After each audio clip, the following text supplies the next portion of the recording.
Hello friends, कैसे हैं आप लोग दोस्तों। मैं हूं आपका दोस्त, आपका teacher CA doctor Amit Khandal. दोस्तों, कल मैंने एक नया बैच स्टार्ट किया था और उसमें हम ऑलरेडी लेक्चर नंबर 1 रिकॉर्ड कर चुके हैं। जहां पर हमने आपके कोर्स डिस्क्रिप्शन के बारे में बात की थी, क्लासेस कैसे करवाई जाएगी, कौन सा मटेरियल हम यूज करेंगे, ये सारी तमाम बातें दोस्तों मैं आपको ऑलरेडी क्लास नंबर 1 में बता चुका हूं। और आज हम क्लास नंबर 2 लेक्चर नंबर 2 को रिकॉर्ड करने जा रहे हैं। तो दोस्तों, कल मैंने आप लोगों को जो भी पढ़ाया था भाई, एक बार हम उसका रिव्यू करेंगे, रिवीजन करेंगे माय डियर फ्रेंड्स। सबसे पहले मैंने आप लोगों को टैक्स का डेफिनेशन बताया था कि भाई टैक्स का मतलब क्या होता है, किसे बोलते हैं टैक्स। तो टैक्स का मतलब क्या बताया था, एक फटाफट से कल का रिकैप कर ले। मुझे पता है दोस्तों कि ये क्वेश्चन एग्जाम में आपसे नहीं पूछा जाएगा, लेकिन टैक्स का मतलब होता है my dear friends a compulsory extortion of money under any law. मतलब लॉ होना बहुत जरूरी है। अब आप कहेंगे सर लॉ कहां से बनता है, तो मैंने आपको समझाया था कि लॉ बनाने के लिए कॉन्स्टिट्यूशन से पावर लेना पड़ता है। कॉन्स्टिट्यूशन हमें लॉ बनाने का पावर देता है। तो सबसे बड़ा कानून तो हमारे देश का कॉन्स्टिट्यूशन है दोस्तों। फिर मैंने आप लोगों को कॉन्स्टिट्यूशन में 3 तरह का लिस्ट बताया था। और कॉन्स्टिट्यूशन में माय डियर फ्रेंड आर्टिकल्स होते हैं। आर्टिकल नंबर 246, जिसमें हमने बात करी थी यूनियन लिस्ट, स्टेट लिस्ट और कॉन्करेंट लिस्ट की। और ये एक्सक्लूसिव पावर कॉन्स्टिट्यूशन के अंदर दिए गए हैं कि भाई आप लोगों को जो है, जैसे सेंट्रल गवर्नमेंट को अगर लॉ बनाना है तो वो एक्सक्लूसिवली उन्हीं मैटर्स पर लॉ बनाएगी जो यूनियन लिस्ट में मेंशन्ड है। स्टेट गवर्नमेंट उन्हीं मैटर्स पर लॉ बनाएगी जो स्टेट लिस्ट में मेंशन्ड है। और कॉन्करेंट लिस्ट में दोनों गवर्नमेंट लॉ बनाती है, लेकिन सेंट्रल गवर्नमेंट का हमेशा सुपरमेसी रहता है अगर कोई कॉन्ट्रडिक्शन होगा। लेकिन कॉन्करेंट लिस्ट में दोस्तों टैक्सेशन से रिलेटेड कोई भी एंट्रीज कवर्ड नहीं है। अच्छा, अगर हम यूनियन लिस्ट की बात करें तो केंद्र सरकार को, सेंट्रल गवर्नमेंट को कस्टम ड्यूटी लगाने का पावर स्टार्टिंग से मिला हुआ है by way of entry number 83। अगर हम एक्साइज की बात करें तो this is applicable on manufacturing and this is covered under entry number 4 84 sorry. But my dear friends, मैंने एक बात बोली थी कि जो अल्कोहलिक लिकर होता है फॉर ह्यूमन कंजम्पशन, उसके ऊपर एक्साइज ड्यूटी लगाने का जो पावर होता है वो स्टेट गवर्नमेंट के पास होता है एक्सक्लूसिवली। सेंट्रल सेल्स टैक्स की हमने बात की थी which is covered under section 92A। और रेजिडुअरी एंट्री की हमने बात करी थी अंडर एंट्री नंबर 97। तो ये सारी बातें दोस्तों हम लोग पढ़ चुके हैं। मैंने सर्विस टैक्स के बारे में बताया था कि उसका कोई एग्जिस्टेंस नहीं था, तो फिर सर्विस टैक्स का जो जन्म हुआ वो रेजिडुअरी एंट्री से हुआ। 1990 में दोस्तों एक रिफॉर्म कमेटी बनाई गई थी, जीएसटी रिफॉर्म कमेटी। और कमेटी के कुछ रिकमेंडेशंस थे जिसके बेसिस पर हमारे देश में वैट एप्लीकेबल हुआ। वैट क्या होता है दोस्तों? वैट किसी टैक्स का नाम नहीं होता, वो एक वैल्यू एडेड टैक्स का सिस्टम है। स्टेट को पावर मिले हुए थे स्टेट एक्साइज ड्यूटी लगाने के अल्कोहलिक लिकर पे। वैट और सेल टैक्स जो लगता था वो भी स्टेट लिस्ट में था विद इन अ स्टेट। तो ये सारी बातें मैंने बताई थी। लेकिन दोस्तों कॉन्स्टिट्यूशन के लिए एक नया आर्टिकल इंट्रोड्यूस किया गया जिसका नंबर था 246A। बिकॉज कॉन्स्टिट्यूशन में माय डियर फ्रेंड्स पहले से कोई भी ऐसा सिस्टम नहीं था कि जहां पर सेंट्रल और स्टेट दोनों मिलकर टैक्स लगाए। तो दोस्तों कल मैंने आपको 4 पॉइंट बताए थे, एक बार फटाफट से रिकैप कर लेते हैं। मल्टीपल जो टैक्सेस थे, बहुत सारे सेंट्रल वाले टैक्सेस और बहुत सारे स्टेट वाले taxes, you can say around 17 types of taxes को सबजूम्ड कर लिया गया और एक नया लॉ हमारे देश में बनाया गया। और दोस्तों उस नए कानून का नाम था जीएसटी, जो कि गुड्स पर भी एप्लीकेबल होगा और एज वेल एज सर्विसेज के ऊपर भी एप्लीकेबल होगा। टैक्सेबल इवेंट भी पहले बहुत सारे हुआ करते थे, manufacturing, service, sale, deemed sale. अब वो सारी चीजें भाई सप्लाई मान ली गई है। अब उन सभी चीजों को सप्लाई मान लिया गया है। अगर मैं एसएससी की बात करूं दोस्तों, तो पहले बहुत सारे लोगों को एसएससी कहा जाता था। मैन्युफैक्चरर, सर्विस प्रोवाइडर, ट्रेडर, ये सारे जो एसएससी होते थे भाई, अब इनको हम क्या बोलेंगे? टैक्सेबल पर्सन बोलेंगे। इसके बाद 2 तरह का सप्लाई आपको याद रखना है जीएसटी में। एक तो होता है इंट्रा ट्रांजेक्शन और दोस्तों एक होता है इंटर ट्रांजेक्शन। मतलब इंटरनेशनल वाली चीज खत्म हो गई, जिसे आप लोग इंटरनेशनल ट्रांजेक्शन बोलते थे उसे भी अब जीएसटी के अंदर इंटर ट्रांजेक्शन कहा जाता है। तो आज मैं आप लोगों को बताऊंगा दोस्तों कि जितने भी गुड्स होते हैं और सर्विसेज होती हैं, सबसे पहले इनका होना बहुत जरूरी है, क्योंकि जब तक गुड्स एंड सर्विस नहीं होंगी तो आप जीएसटी कैसे लगाओगे। आप लोग बिल्कुल भी टेंशन ना करिएगा, मैं आपको बेसिक से पढ़ाऊंगा, जीरो लेवल से पढ़ाऊंगा, ये मानते हुए कि आपको पहले से इसमें कुछ भी नहीं आता है। बहुत सारे स्टूडेंट हो सकता है पहले से जीएसटी पढ़े हैं, जानते हैं उसके बारे में। तो सबसे इंपॉर्टेंट चीज क्या है दोस्तों, गुड्स और सर्विसेज का होना बहुत जरूरी है। अच्छा, केवल गुड्स और सर्विसेज के होने से काम नहीं चलेगा, गुड्स और सर्विसेज का क्या होना चाहिए, सप्लाई होना चाहिए। और सप्लाई एक इतना इंपॉर्टेंट वर्ड है दोस्तों, जिस पर मुझे एक फुल चैप्टर यहां पर लग जाता है, मुझे एक पूरा क्लास उसका देना पड़ता है, दैट इज कॉल्ड सप्लाई।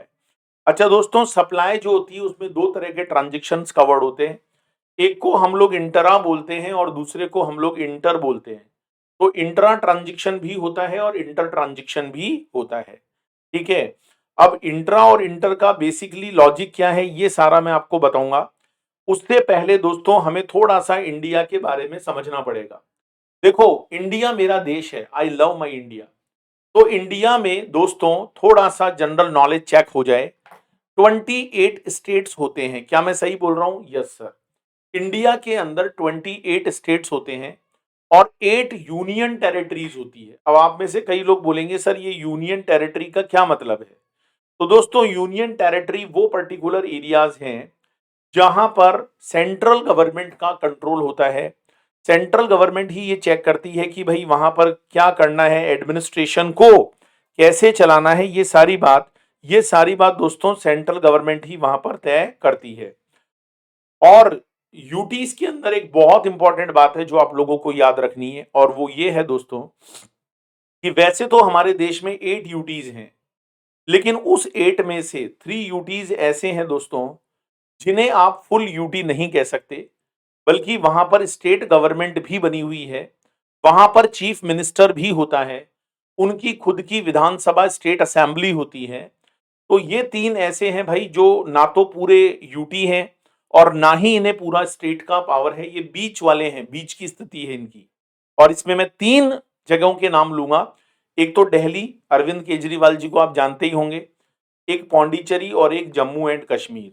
पहले जम्मू कश्मीर दोस्तों एक पूरा स्टेट हुआ करता था, लेकिन अभी अभी मोदी गवर्नमेंट ने जब आर्टिकल 370 को वहां से हटाया, आर्टिकल 370 एक बहुत डिस्प्यूटेड मैटर रहा है जिसमें कश्मीर के लोगों को एक्सक्लूसिव वहां का एक वो मिला हुआ था, आप कह सकते हैं इंपॉर्टेंस, उसको हटाया गया।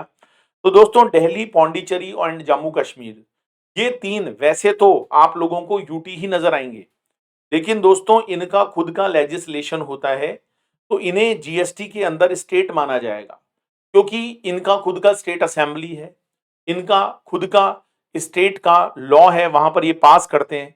तो इसलिए दोस्तों जब आप लोग जीएसटी को पढ़ोगे तो वहां पर नॉट ओनली 28 प्लस ये जो 3 मैंने अभी अभी बताए, इन सब को आपको स्टेट्स मानना पड़ेगा। तो मतलब कि आप लोग ऐसा बोल सकते हो कि देयर आर 31 स्टेट्स, ठीक है। 31 स्टेट्स आप लोग यहां पर बोल सकते हो। अच्छा, बाकी के 5 यूटी कौन कौन से हैं भाई?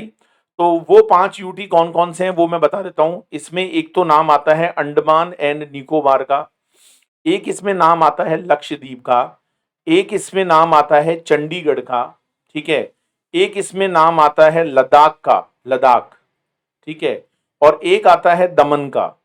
अच्छा, दमन द्वीप के साथ में दादर नागर हवेली जो पहले एक अलग यूटी हुआ करता था वो भी इंक्लूड है, तो इन दोनों को ज्वाइंट कर दिया। तो अंडमान निकोबार, लक्षद्वीप, चंडीगढ़, लद्दाख, दमन दीव के साथ में जो दादर नगर हवेली है, ये 5 बेसिकली फुल यूटी हैं। फुल यूटी का मतलब ये है भाई कि यहां पर पूरा का पूरा कंट्रोल सेंट्रल गवर्नमेंट का है, यहां पर स्टेट का कोई भी लेना देना नहीं है, कोई स्टेट असेंबली नहीं है, इनका खुद का कोई गवर्नमेंट नहीं है, बल्कि भाई यहां पर सारा का सारा एडमिनिस्ट्रेशन सेंट्रल गवर्नमेंट का है। तो बेसिकली मैं आपको यही कहना चाहता हूं कि आप लोग जब जीएसटी को पढ़ोगे तो 31 आपको यहां पर स्टेट्स मानने पड़ेंगे और इसके अलावा 5 आपको यूटी मानने पड़ेंगे। ये जो 5 हैं दोस्तों इन्हें आपको यूटी, बिकॉज ये फुल यूटी है, ठीक है। तो ये बात मैं आपको बताना चाह रहा था माय डियर फ्रेंड्स, ठीक है। अब डिसीजन कौन लेता है? देखो मैं आपको बताऊं, जीएसटी एक ऐसा कानून है जीएसटी एक ऐसा लॉ है जहां पर सेंट्रल के साथ साथ स्टेट को दोनों को ही इक्वल वेटेज दिया गया है, वहां पर दोनों की बात सुनी जाती है। तो इसके लिए हमारी कंट्री में एक जीएसटी काउंसिल बनाई गई। काउंसिल क्या होती है, उसका चेयरपर्सन कौन होता है, काउंसिल कैसे काम करती है, ये सारी बातें इसी चैप्टर के एंड में मैं आप लोगों को बताऊंगा। अब हम थोड़ा सा बेसिक नॉलेज पर बात करते हैं। देखो आज का जो क्लास होएगा ना डियर, ये बहुत इंपॉर्टेंट है क्योंकि इसमें मैं आपको जीएसटी का एक बहुत ही इंपॉर्टेंट बेसिक पढ़ाने वाला हूं। देखो जीएसटी कब लगता है, सबसे पहली बात जीएसटी कब लगता है ये मैं आप लोगों को यहां पर बता देता हूं। जीएसटी कब लगता है, तो जीएसटी लगने के लिए सबसे पहली बात है कि गुड्स और सर्विसेज का होना बहुत जरूरी है। जब तक गुड्स और सर्विसेज नहीं होंगे भाई साहब जीएसटी तो नहीं लग सकता, जीएसटी तो नहीं लग सकता। गुड्स और सर्विसेज का होना बहुत ही ज्यादा जरूरी है। अच्छा, गुड्स और सर्विसेज की क्या होनी चाहिए, सप्लाई होनी चाहिए। सर्विसेज का होना बहुत जरूरी होता है। अगर आप जीएसटी लगाना चाहते हो तो सबसे पहली और इंपॉर्टेंट बात होती है गुड्स और सर्विसेज, राइट। इन इनका होना बहुत जरूरी है। जब तक गुड्स और सर्विसेज नहीं होंगी तो हम उसके ऊपर जीएसटी नहीं लगाएंगे। तो सबसे पहली बात है कि गुड्स और सर्विसेज होनी चाहिए। उसके बाद गुड्स और सर्विसेज का सप्लाई होना बहुत जरूरी है। देखो सप्लाई पर एक पूरा चैप्टर लगेगा दोस्तों, कंप्लीट चैप्टर लगेगा जिसमें मैं आपको सप्लाई का ईच एंड एवरी कॉन्सेप्ट बताऊंगा। और जिसने सप्लाई नहीं समझा दोस्तों उसने कुछ नहीं समझा। It is a backbone of GST, इसे आप जीएसटी का बैकबोन बोल सकते हो और इसको हम बहुत डिटेल में पढ़ेंगे। तो आज मैं आप लोगों को एक बेसिक चीजें यहां पर बताऊंगा, दिल थाम कर बैठिएगा दोस्तों। There are two types of transaction, you know very well. एक तो होता है इंटरा और एक होता है दोस्तों इंटर। एक को हम लोग इंटरा बोलते हैं और दूसरे को हम लोग इंटर बोलते हैं। अब इंट्रा ट्रांजेक्शन क्या होता है, देखो इंट्रा ट्रांजेक्शन का मतलब होता है विद इन अ स्टेट। आप चाहो तो भाई इन चीजों को साथ में लिख लो या फिर मैं आपको थोड़ा सा बीच में समय दे दूंगा, नहीं तो आप मेरी स्क्रीन को बीच में रोककर भी नोट डाउन कर सकते हो। क्योंकि जब तक आप लोग लिखोगे नहीं दोस्तों आपको पूरा बेनिफिट नहीं मिलने वाला। तो लिखना बहुत जरूरी है, राइटिंग प्रैक्टिस बहुत जरूरी है। तो इंट्रा का मतलब होता है with in a state, with in a state. कोई भी ट्रांजेक्शन अगर स्टेट के अंदर होता है या कोई भी ट्रांजेक्शन अगर यूटी के अंदर होता है, यूटी मतलब यूनियन टेरिटरी, तो भाई लोगों हम उसको इंट्रा ट्रांजेक्शन बोलते हैं। हम उसको क्या बोलते हैं, इंट्रा ट्रांजेक्शन। इंट्रा का मतलब होता है with in a state, intra का मतलब होता है विद इन अ यूटी। तो ये बेसिकली इंट्रा ट्रांजेक्शन कहलाता है। अब जैसे सपोज करो मैं राजस्थान का रहने वाला हूं, वैसे तो सपोज क्या करना, मैं रहता ही हूं राजस्थान में। अब मेरा रजिस्ट्रेशन भी राजस्थान में ही है और मैंने जो ट्रांजेक्शन किया वो भी मैंने राजस्थान में ही किया। तो दोस्तों मैं आप लोगों को बता देना चाहता हूं कि जब मैं कोई भी ट्रांजेक्शन राजस्थान के अंदर करूंगा तो उसे इंट्रा ट्रांजेक्शन कहा जाएगा, इंट्रा। अगर सपोज करो मैं अंडमान में रजिस्टर्ड हूं, मान या मत मान मैं हूं Andaman, Andaman is a fully UT, और अगर मैं कोई भी ट्रांजेक्शन अंडमान के अंदर करता हूं दोस्तों तो उसके ऊपर भी उसको भी इंट्रा ही कहा जाएगा। तो कोई भी ट्रांजेक्शन अगर किसी पर्टिकुलर स्टेट के अंदर किया जाता है या कोई भी ट्रांजेक्शन किसी पर्टिकुलर यूटी में किया जाता है तो हम उस ट्रांजेक्शन को इंट्रा ट्रांजेक्शन कहते हैं, राइट। और जब जब इंट्रा ट्रांजेक्शन होगा तो दोस्तों एक तो लगाया जाएगा सीजीएसटी और दोस्तों एक लगाया जाएगा एसजीएसटी। ठीक है, सीजीएसटी का मतलब है सेंट्रल जीएसटी और एसजीएसटी का मतलब है दोस्तों स्टेट जीएसटी। दोस्तों आप लोगों को एक चीज और बताना चाहूंगा कि आप लोग जिस कॉपी के अंदर मेरे कॉन्सेप्ट नोट्स बना रहे हो उस कॉपी के एंड में कोई भी एक ब्लैंक पेज के ऊपर कुछ ऐसे स्टेटमेंट्स आपको नोट करने हैं जो मैं पढ़ाऊंगा और these are called golden statements. पता नहीं भाई मेरे मुख वचन से कब ऐसे शब्द निकल जाएं, कुछ ऐसी लाइंस निकल जाएं और मैं आपको बताकर चलूंगा। आप जिस लैंग्वेज में उनको लिखना चाहो, जिसमें आप कंफर्टेबल हो, whether Hindi, whether English, Bengali, Punjabi, Sindhi, जो भी है आपकी, आप उसमें लिख लेना उसको, क्योंकि ये वो गोल्डन स्टेटमेंट है जो पूरे जीएसटी के अंदर आप लोगों के काम आएंगे, राइट। तो बेसिकली जब आप कोई भी ट्रांजेक्शन इंट्रा करते हो तो उसके ऊपर दो तरह के टैक्स लगते हैं। एक को हम लोग इंटरा बोलते हैं, सॉरी सीजीएसटी बोलते हैं, और दूसरे को हम लोग एसजीएसटी बोलते हैं। अब एक गोल्डन स्टेटमेंट है ना, वो क्या है मैं बताता हूं आपको। देखो, जब भी जीएसटी लगाया जाएगा, जब भी जीएसटी लगाया जाएगा, तो सेंट्रल को भी उतना ही शेयर मिलेगा और स्टेट को भी उतना ही शेयर मिलेगा। दोनों को इक्वल शेयर मिलेगा, सेंट्रल को भी और स्टेट को भी। क्योंकि जीएसटी का जो बेसिक है, जो उसका नींव रखा गया था, उसका जो फाउंडेशन रखा गया था, वो यही था दोस्तों, कि आप गवर्नमेंट को बराबर रेवेन्यू दोगे, वेदर सेंट्रल की गवर्नमेंट हो या स्टेट की गवर्नमेंट हो। अगर सपोज करो किसी ट्रांजेक्शन पर 9% सीजीएसटी लगता है, तो उसी ट्रांजेक्शन पर 9% एसजीएसटी लगेगा। अगर मैं राजस्थान के अंदर कोई भी ट्रांजेक्शन करूंगा, सपोज करो, और उसका जैसे सपोज करो वैल्यू ऑफ सप्लाई, मैं आपको पूरा एक बार एग्जांपल के थ्रू समझा देता हूं। मैं आपको पूरा एक बार एग्जांपल के थ्रू समझा देता हूं। जैसे सपोज करो, आप लोगों को यहां पर वैल्यू ऑफ सप्लाई दिया 1 lakh, right. Value of supply दिया आपको 1 लाख, और ये ट्रांजेक्शन आपने ओनली राजस्थान के अंदर किया है and you are registered in Rajasthan, या आपने ये ट्रांजेक्शन अंडमान के अंदर किया है और आप अंडमान में रजिस्टर्ड हो। तो सपोज करो यहां पर सीजीएसटी का रेट 9% है, तो एसजीएसटी का रेट भी 9% होगा। ऐसे ही दोस्तों, अगर मान लो 6% सीजीएसटी का रेट है, तो 6% ही एसजीएसटी का रेट होगा।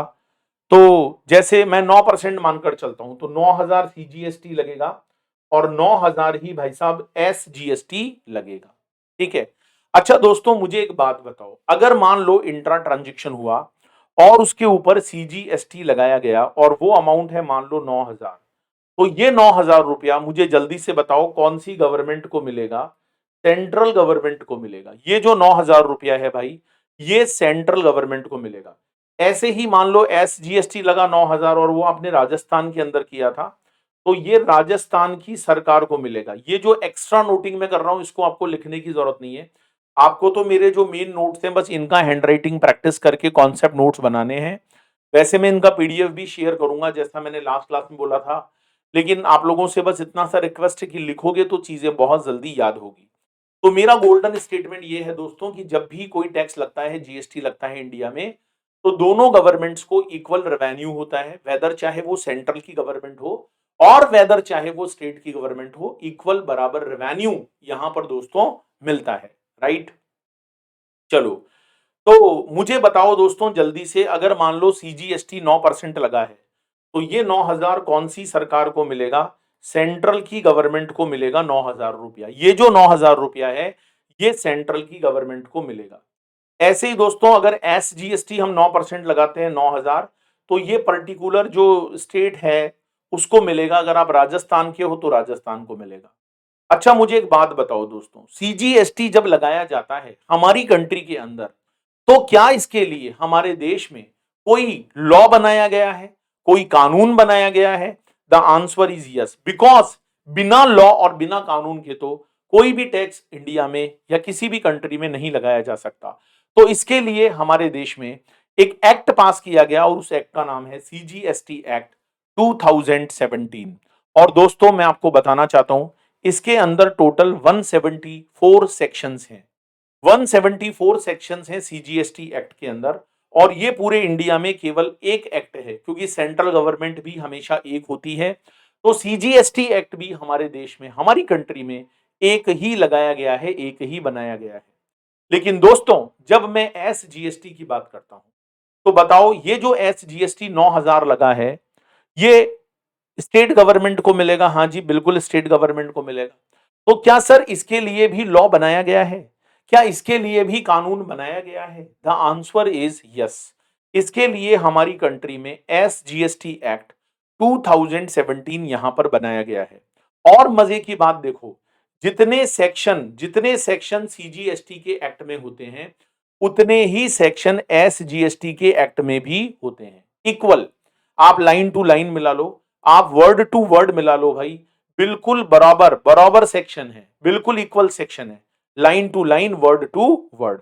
और मैं आपको बता दूं भाई, हमारे देश में 31 स्टेट है। मैं फिर कहना चाहूंगा, 28 तो फुल है ही, जो 3 यूटी है उनको भी स्टेट का जीएसटी में दर्जा मिला हुआ है। तो बताओ एसजीएसटी एक्ट हमारे देश में कितने पास करने पड़े? 31। और line to line word to word same है। तो मैं आपसे एक बात पूछना चाहता हूं, मुझे एक बात बताओ दोस्तों, जब सीजीएसटी और एसजीएसटी एक्ट के एक एक सेक्शन में लिखी हुई बात सिमिलर है, तो फिर हमारी कंट्री में 31 एसजीएसटी एक्ट क्यों बनाने पड़े? क्या जरूरत आन पड़ी थी कि 31 एसजीएसटी एक्ट हमारे देश में बनाने पड़े? तो इसके पीछे रीजन क्या है दोस्तों, वो मैं आपको बता देता हूं। इसके पीछे सबसे बड़ा रीजन ये है कि स्टेट गवर्नमेंट ने, जब जीएसटी की बात आई तो स्टेट गवर्नमेंट ने कहा कि अगर सेंट्रल अपना लॉ बनाएगी जीएसटी का, तो हम सारे स्टेट भी हमारा हमारा लॉ बनाएंगे। क्योंकि आज तो मान लो सेंट्रल गवर्नमेंट कह दे कि हाँ स्टेट लॉ बनाने की क्या जरूरत है, हम आपको वैसी रेवेन्यू दे देंगे, लेकिन कल ने को अगर सेंट्रल गवर्नमेंट अपने वादे से मुकर जाए तो स्टेट के पास तो कोई पावर ही नहीं रहेगा। तो हर स्टेट गवर्नमेंट ने अपनी अपने स्टेट में एसजीएसटी एक्ट बनाया और उसको पास किया। तो 31 एसजीएसटी एक्ट आपको ऑटोमेटिकली याद हो जाएंगे, क्योंकि अगर आप एक सीजीएसटी एक्ट पढ़ लोगे तो बाकी के एसजीएसटी एक्ट बिल्कुल सिमिलर हैं, तो आपको एक तरह से 32 एक्ट्स का नॉलेज हो जाएगा, ज्ञान हो जाएगा भाई। ठीक है, तो ये एक मजेदार बात है। अच्छा, आप लोग जब पढ़ाई करोगे तो आपको एसजीएसटी एक्ट के सेक्शंस नहीं पढ़ने पड़ेंगे, आपके कोर्स में सीजीएसटी के सेक्शन है, क्योंकि एसजीएसटी के सेक्शन तो 31 एक्ट में अलग अलग है। हाँ, यूनिफॉर्मिटी ला दी गई। जीएसटी आने से पहले दोस्तों क्या होता था कि यूनिफॉर्मिटी नहीं थी। पंजाब का लोकल सेल टैक्स अलग था, हरियाणा का अलग था, उत्तर प्रदेश का अलग था, राजस्थान, तेलंगाना, सबके अलग अलग थे। तो अब ये सारे एक्ट एक जैसे हो गए, यूनिफॉर्मिटी आ गई है। राइट, यहां तक समझ में आया? सर एक बात बताओ, अगर ट्रांजिक्शन अंडमान के अंदर हो रहा है, अरे मान या मत मान, मैं हूं अंडमान, तो अगर कोई भी ट्रांजिक्शन अंडमान के अंदर हो रहा है दोस्तों, तो जरा मुझे एक बात बताओ, मुझे एक बात बताओ माय डियर फ्रेंड्स, कि अगर हम ट्रांजिक्शन को अंडमान में करेंगे तो अंडमान में ट्रांजिक्शन करने पर कौन सा टैक्स लगेगा? भाई जब कोई भी ट्रांजिक्शन आप अंडमान में करते हो तो उसके ऊपर लगाया जाता है सीजीएसटी और यूटीजीएसटी, है ना? अगर 9% सीजीएसटी लगेगा, देखो अब यहां पर एक बात बहुत ज्यादा समझने की है आप लोगों की, वो है सीजीएसटी और एक लगेगा यूटीजीएसटी। सीजीएसटी अगर 9% है दोस्तों, तो यूटीजीएसटी भी 9% लगेगा। अच्छा मुझे एक बात बताओ, सीजीएसटी तो सेंट्रल गवर्नमेंट को मिल जाएगा 9%, मतलब 9,000, और 6% है तो 6,000। लेकिन जो यूटीजीएसटी का 9% है, 9,000 रुपया, ये किसको मिलेगा? ये किसको मिलेगा, ये आप मेरे को बता दो। तो मैं आपको बता दूं भाई, यूटीजीएसटी का पैसा भी सेंट्रल गवर्नमेंट को मिलता है, सेंट्रल गवर्नमेंट को मिलता है यूटीजीएसटी का पैसा। और इसके लिए हमारे देश में दोस्तों यूटीजीएसटी एक्ट 2017 पास किया गया। ठीक है, अब आपके दिमाग में क्वेश्चन जरूर आना चाहिए, अगर नहीं आया है तो, कि भाई जब सीजीएसटी 9% भी सेंट्रल गवर्नमेंट को ही मिलना है और 9% जो यूटीजीएसटी है वो भी अगर सेंट्रल गवर्नमेंट को ही मिलना है, तो यूटीजीएसटी अलग से लगाने की नीड क्यों पड़ी? और अलग से यूटीजीएसटी एक्ट ही क्यों बनाना पड़ा, जब लेना ही सेंट्रल को कलेक्ट करना है? दोस्तों इसके पीछे एक बहुत बड़ा रीजन है। भाई एक बात बताओ, जो 9% सीजीएसटी लगाओगे वो तो सेंट्रल गवर्नमेंट अपने कॉमन फंड में डाल लेगी, क्योंकि उस पर पूरा सेंट्रल का ही हक है, वो उसका कॉमन फंड का पार्ट बन जाएगा। लेकिन जो 9% यूटीजीएसटी है, सपोज करो ये ट्रांजेक्शन अंडमान में हुआ था और वहां पर 9% यूटीजीएसटी लगा था, तो सेंट्रल गवर्नमेंट क्या करती है कि जो पैसा यूटीजीएसटी के नाम से कलेक्ट किया जाता है उसे सेंट्रल गवर्नमेंट उसके फंड में, उसके रिजर्व में जमा करा देती है। सेंट्रल गवर्नमेंट ने क्या कर रखा है दोस्तों, 5 तरह के बैग बनवा रखे हैं, 5 तरह के पैकेट बनवा रखे हैं, और उन पर नाम लिखा हुआ है अंडमान, एक पर नाम लिखा है लक्षद्वीप, एक पर दमन दीव, एक पे चंडीगढ़, एक पे लद्दाख। तो अगर मान लो कोई पैसा अंडमान के ट्रांजेक्शन के कारण आता है, तो सेंट्रल गवर्नमेंट उस पैसे को अंडमान वाले बैग में डाल देती है, अंडमान वाला जो गोलक है, पिगी बैंक है, उसके अंदर डाल देती है। अगर कोई पैसा लक्षद्वीप के नाम से आएगा तो वो लक्षद्वीप वाले फंड में चला जाता है। मतलब मैं आपको ये कहना चाहता हूं कि वो पैसा चाहे सेंट्रल गवर्नमेंट के पास जाता होगा, आई नो, लेकिन सेंट्रल गवर्नमेंट उस पैसे को, उस यूटीजीएसटी की मनी को अपने कॉमन फंड का पार्ट नहीं बनाती है। और बात भी सही है दोस्तों, अगर अंडमान की जनता पर टैक्स का बर्डन आया, अंडमान की जनता ने पैसा दिया, तो वो अंडमान के डेवलपमेंट में खर्च होना चाहिए। वो सारा पैसा अंडमान के विकास में, उसके डेवलपमेंट में खर्च होना चाहिए। तो इसके लिए एक अलग से यूटी जीएसटी एक्ट यहां पर बनाया गया। फिर मेरे मुख वचन से दोस्तों एक गोल्डन स्टेटमेंट आने जा रहा है, तो आप अपनी लैंग्वेज में कहीं भी कॉपी के लास्ट में किसी भी पेज पर इसको लिख लीजिएगा।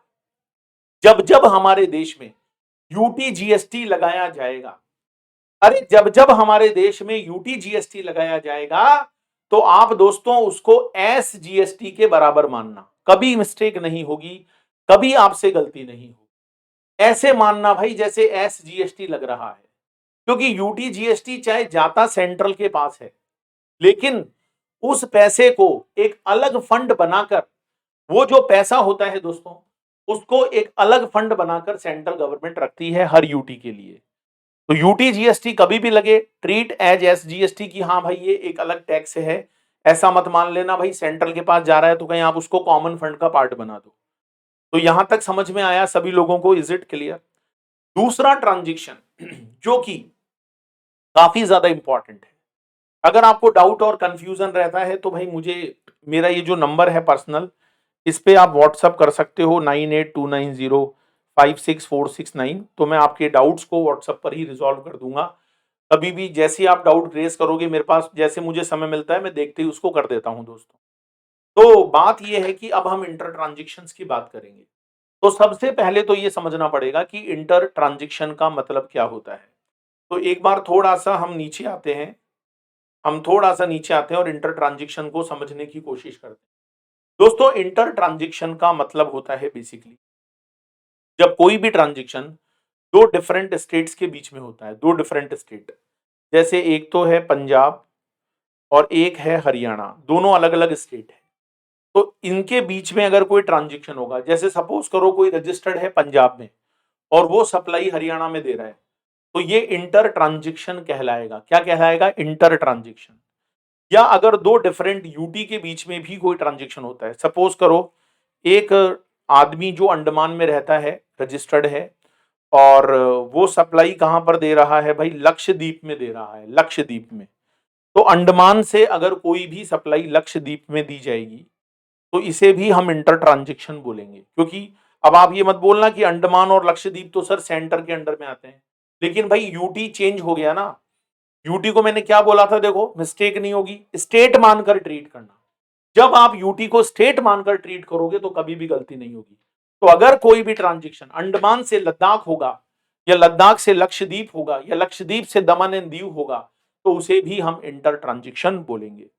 ऐसे ही दोस्तों मान लो एक स्टेट और एक यूटी, जैसे मान लो लद्दाख और एक है राजस्थान, तो ये ट्रांजेक्शन दो, एक स्टेट और एक यूटी के बीच में हुआ, तो this is also called my dear friends inter transaction. इसे भी हम लोग इंटर ट्रांजेक्शन बोलते हैं। और अगर कोई ट्रांजेक्शन दो डिफरेंट डिफरेंट कंट्रीज के बीच में होता है, डिफरेंट डिफरेंट कंट्रीज के बीच में, जैसे इंडिया पाकिस्तान या इंडिया यूएसए, तो ये जो इंटरनेशनल ट्रांजेक्शन होते हैं ना भाई लोगों, इन्हें भी हम लोग इंटर ट्रांजेक्शन ही बोलते हैं। और इनके ऊपर भी जो है आईजीएसटी लगाया जाता है। इनके ऊपर भी दोस्तों आईजीएसटी लगाया जाता है। इनके ऊपर भी हम लोग यहाँ पर आईजीएसटी लगाकर चलेंगे। तो ये बात आप लोग ध्यान रखना। अब आप कहोगे सर ये तो इंटरनेशनल है, इसमें तो कस्टम ड्यूटी लगेगी। हाँ दोस्तों, कस्टम ड्यूटी के अंदर एक कस्टम ड्यूटी ऐसी होती है, अभी मैं आपको थोड़ी देर बाद बताऊंगा, जो नाम तो कस्टम ड्यूटी का है उसका, लेकिन वो कस्टम ड्यूटी इंडिया में जीएसटी के बराबर लगाई जाती है। तो वो अभी हम डिस्कस करेंगे यहां पर। तो आप लोगों को इंटर ट्रांजेक्शन का मीनिंग समझ में आया कि अगर कोई भी ट्रांजेक्शन दो डिफरेंट स्टेट्स के बीच में होगा, अगर कोई भी ट्रांजेक्शन दो डिफरेंट यूटीज के बीच में होगा, या अगर कोई भी ट्रांजेक्शन वन स्टेट और वन यूटी के बीच में होगा, या कोई भी ट्रांजेक्शन दो डिफरेंट कंट्रीज के बीच में होगा, तो हम उस ट्रांजेक्शन को इंटर ट्रांजेक्शन कहते हैं। और भाई लोगों, जब जब इंटर ट्रांजेक्शन होता है तो उसके ऊपर आईजीएसटी लगाया जाता है। अब आप कहोगे सर ये आईजीएसटी क्या है? तो आईजीएसटी का फुल फॉर्म होता है इंटीग्रेटेड जीएसटी। ये कोई टैक्स नहीं है भाई, ये बेसिकली एक मैकेनिज्म है, एक तरीका है, एक सिस्टम है, इंटीग्रेटेड जीएसटी। और ये इंटीग्रेटेड जीएसटी कुछ नहीं है दोस्तों, ये सीजीएसटी और एसजीएसटी की परछाई है। इसकी परछाई है भाई, सीजीएसटी और एसजीएसटी। अगर मान लो सीजीएसटी का रेट 9% है और एस का भी 9 ही होगा, तो आप जब आईजीएसटी लगाओगे तो ये 18% से लगेगा। अगर मान लो सीजीएसटी का रेट 6 है और एसजीएसटी का भी 6 है, तो यहां पर आईजीएसटी 12% लगेगा। ये एक्स्ट्रा वर्किंग आपको लिखने का जरूरत नहीं है, समझाने के लिए। तो आईजीएसटी क्या होता है? आईजीएसटी बेसिकली सीजीएसटी और एसजीएसटी के टोटल को बोलते हैं, ठीक है। तो सपोज करो मैं 1 लाख रुपए का गुड्स राजस्थान से पंजाब सेल कर रहा हूं, तो बताओ दोस्तों, क्या ये ट्रांजैक्शन इंट्रा कहलाएगा? नहीं, हम इस ट्रांजैक्शन को इंटर ट्रांजैक्शन बोलेंगे और इंटर पर हम लगाएंगे आईजीएसटी।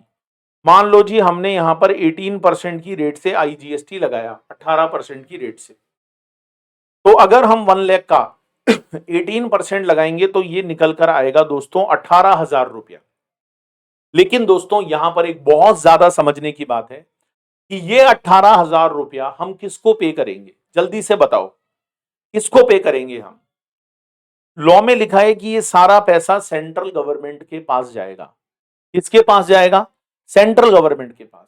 लेकिन मैं आप सभी लोगों से ये जानना चाहता हूं दोस्तों, अपने दिल में जवाब दीजिएगा, क्या ये सारे पैसे पर सेंट्रल गवर्नमेंट का राइट है? क्या ये सारे पैसे सेंट्रल गवर्नमेंट को मिलने चाहिए?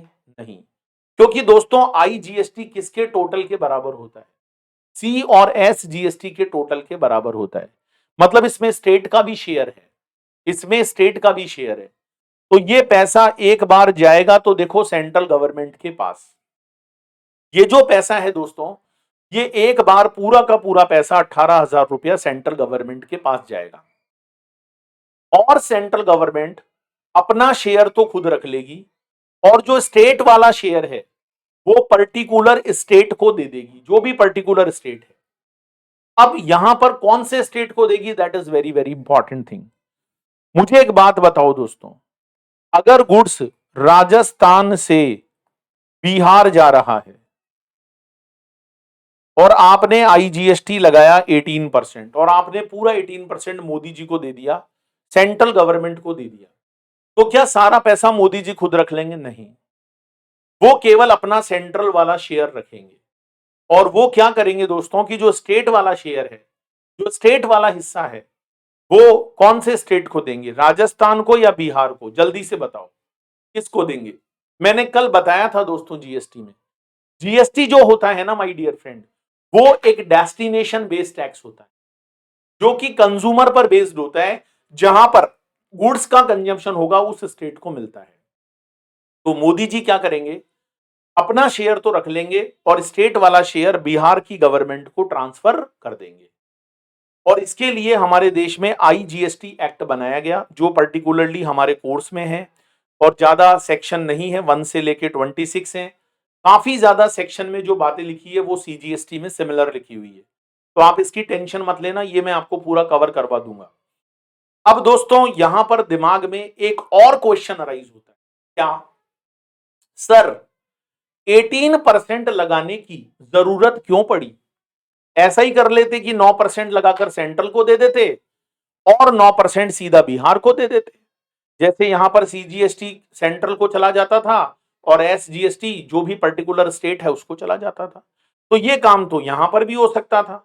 ऐसा क्यों किया कि पहले पूरा 18% लगाया, 18% पूरा मोदी जी के पास भेजा, फिर मोदी जी से कहा मोदी जी अब आप दो किसी स्टेट को। तो इतने नाटक करने की क्या जरूरत थी दोस्तों? इसके पीछे क्या कारण है मैं समझाता हूं। आप लोगों ने कभी कुरकुरे खाए हैं दोस्तों? कमेंट करके बताइए ना, कुरकुरे खाए हैं क्या आप लोगों ने? कुरकुरे जो होते हैं, सबने खाए हैं कुरकुरे। मान लो राजस्थान के अंदर कुरकुरे बनाए गए और इनकी सप्लाई की गई एमपी के अंदर, मध्य प्रदेश में, और एमपी में जो था वो होलसेलर था, तो उसने यूपी के रिटेलर को माल बेच दिया। गुड्स कहां सोल्ड हो गया? यूपी। और यूपी से दोस्तों वो एक बिहार का कंज्यूमर था, वो खरीद के ले गया और फाइनली वो कुरकुरे कहां पर कंज्यूम हुए? बिहार में। उसने पैकेट खोला और फट से कुरकुरे खा गया दोस्तों। अच्छा मुझे एक बात बताओ दोस्तों, सेंट्रल का शेयर तो चलो सेंट्रल ले लेगी, लेकिन स्टेट वाला शेयर, इतने सारे स्टेट हो गए, किसको मिलना चाहिए? तो द आंसर इज बिहार, क्योंकि कंज्यूमिंग स्टेट कौन सा है? बिहार है। तो दोस्तों यहां पर होगा क्या, एक बार पूरा का पूरा 18% का आईजीएसटी सेंट्रल गवर्नमेंट को दिया जाएगा, पूरा का पूरा 18%। अब सेंट्रल गवर्नमेंट को कोई पता थोड़ी ना होता है पहले से कि भाई राजस्थान कंज्यूमिंग स्टेट है या एमपी है या यूपी है या बिहार है। रात शाम सपने में आए और दहिया पी गए सारा रा रा रा रा रा रा। अरे पहले से थोड़ी पता होता है, नहीं तो हम जिस स्टेट में कंजम्पशन है उसको ही दे दो। तो ये एक ऐसा मैकेनिज्म बनाया गया कि भाई देखो, रोल जो ज्यादा बड़ा रहेगा वो तो सेंट्रल का ही रहेगा। तो आईजीएसटी एक ऐसी मनी है जो पहले एक बार पूरा सेंट्रल के को मिल जाएगी। सेंट्रल देखेगा लास्ट तक कि भाई कंज्यूमिंग स्टेट कौन है। तो राजस्थान को कोई हिस्सा नहीं मिलेगा, एमपी को कोई शेयर नहीं मिलेगा, यूपी को कोई शेयर नहीं मिलेगा, और जो भी स्टेट वाला शेयर है वो बिहार को मिलेगा दोस्तों, क्योंकि कंज्यूमिंग स्टेट बिहार है। तो सेंट्रल गवर्नमेंट लास्ट में देख लेगी कि हाँ भाई बिहार कंज्यूमिंग स्टेट है, तो वो आईजीएसटी में से जो स्टेट वाला शेयर है वो बिहार को दे देगी। ये बात मैं अभी आपको एग्जाम्पल और एक पूरे इलस्ट्रेशन के साथ समझाऊंगा प्रैक्टिकली। तो इस कारण से दोस्तों आईजीएसटी लगाना पड़ता है, जो कि एक इंटीग्रेटेड जीएसटी होता है, जो कि सी और एस का टोटल होता है। और फाइनली आईजीएसटी का जो बर्डन होता है वो कंज्यूमिंग स्टेट के अंदर जो कंज्यूमर है उसी पे आएगा और वही बर्डन को बियर करेगा। और बात भी सही है भाई, डेवलपमेंट बिहार का होना चाहिए, क्योंकि कंज्यूमिंग स्टेट यहां पर कौन है? बिहार। फिर से मेरे मुख वचन से एक और गोल्डन स्टेटमेंट निकलने जा रहा है, तो आप लोग अपनी लैंग्वेज में इसको नोट कर लीजिएगा। पहले एक बार सुन लो, चाहो तो बीच में पॉज कर लेना और बाद में पेज में कहीं भी लिख लेना, ठीक है? देखो, किसी भी स्टेट का तरक्की, किसी भी स्टेट का डेवलपमेंट, किसी भी स्टेट की ग्रोथ जीएसटी आने के बाद इस बात पर डिपेंड नहीं करेगी कि उस स्टेट में कमाने वाले लोग कितने, ना जी ना। उस स्टेट में कमाने वाले लोग कितने हैं दोस्तों, उससे मतलब नहीं है। जिस स्टेट में खाने वाले लोग ज्यादा हैं, जिस स्टेट में कंज्यूमर्स ज्यादा हैं दोस्तों, वो राज्य, वो स्टेट ज्यादा तरक्की करेगा। तो किसी भी राज्य की तरक्की, किसी भी स्टेट की तरक्की, किसी भी यूटी का डेवलपमेंट इस बात पर डिपेंड नहीं करेगा कि वहां पर कमाने वाले लोग कितने हैं, बल्कि इस बात पर डिपेंड करेगा कि वहां खाने वाले लोग कितने हैं। जैसे बिहार में खाने वालों की संख्या बहुत ज्यादा है, तो बिहार राज्य को ज्यादा रेवेन्यू होगा, बीच वाले राज्यों को कुछ नहीं मिलेगा, राइट? तो this is the basic principle of IGST. ठीक है, तो एक बार आप लोग चाहो तो इसको नोट कर लो, मैं आपको टाइम भी दे देता हूं, यहां से नोट कर लो। बाकी का तो पहले कल वाली क्लास में मैंने कराया था, अगर आपने नहीं देखा है लेक्चर 1 तो जरूर देख लीजिएगा। तो आप लोग देखो, सबसे पहले गुड सर्विस लिखोगे, सप्लाई लिखोगे, सप्लाई में एक इंट्रा है, एक इंटर है, आप पॉज करके भी स्क्रीन को लिख सकते हो। सीजीएसटी एसजीएसटी लगता है जब हम इंट्रा ट्रांजेक्शन करते हैं, ठीक है? सीजीएसटी का पैसा सेंट्रल गवर्नमेंट को मिलेगा, एसजीएसटी का पैसा स्टेट गवर्नमेंट को मिलेगा। यूटी जीएसटी का पैसा भी सेंट्रल को ही मिलता है, लेकिन सेंट्रल गवर्नमेंट उस फंड को एक अलग जगह पर मेंटेन करती है। जब जब इंटर ट्रांजेक्शन होगा तो आईजीएसटी लगता है। आईजीएसटी जो लगता है भाई वो सी और एस के टोटल के बराबर लगता है, और ये पूरा पैसा एक बार दोस्तों सेंट्रल गवर्नमेंट के पास जाता है, और फिर सेंट्रल गवर्नमेंट उस हिस्से को पर्टिकुलर जो स्टेट है, कंज्यूमिंग स्टेट है, उसको ट्रांसफर कर देती है।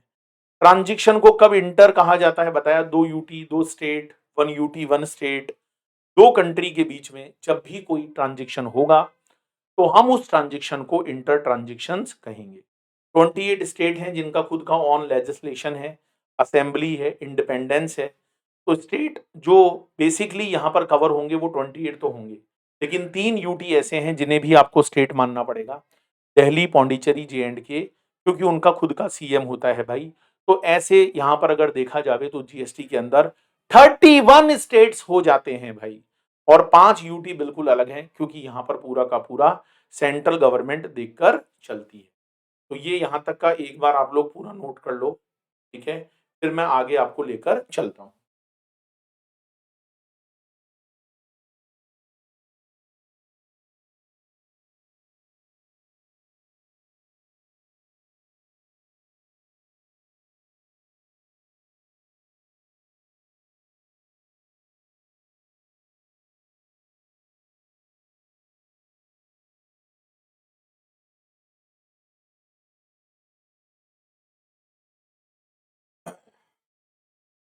इसके बाद दोस्तों, हमारे देश में जीएसटी आने के बाद क्या हुआ? देखो, स्टेट्स को डर था कि भाई हमारा कुछ रेवेन्यू लॉस हो सकता है, क्योंकि जीएसटी आने से पहले स्टेट के डिफरेंट डिफरेंट टैक्सेस होते थे जो स्टेट लेता था, स्टेट लिस्ट में गिवन है वो, और सेंट्रल के बहुत सारे टैक्सेस हैं जो सेंट्रल लेता था। सेंट्रल को हमेशा से ज्यादा टैक्सेस मिलते हैं क्योंकि सेंट्रल का स्कोप भी बहुत बड़ा है। तो स्टेट्स ने ये बोला कि भाई हम लोग जीएसटी को नहीं आने देंगे। तो मोदी जी जो सेंट्रल गवर्नमेंट है उन्होंने स्टेट्स को समझाया भाई आने दो, और 2016 में हमारे देश में कॉन्स्टिट्यूशन को अमेंड किया गया। और मैं बता दूं ये कौन सा अमेंडमेंट था, 101।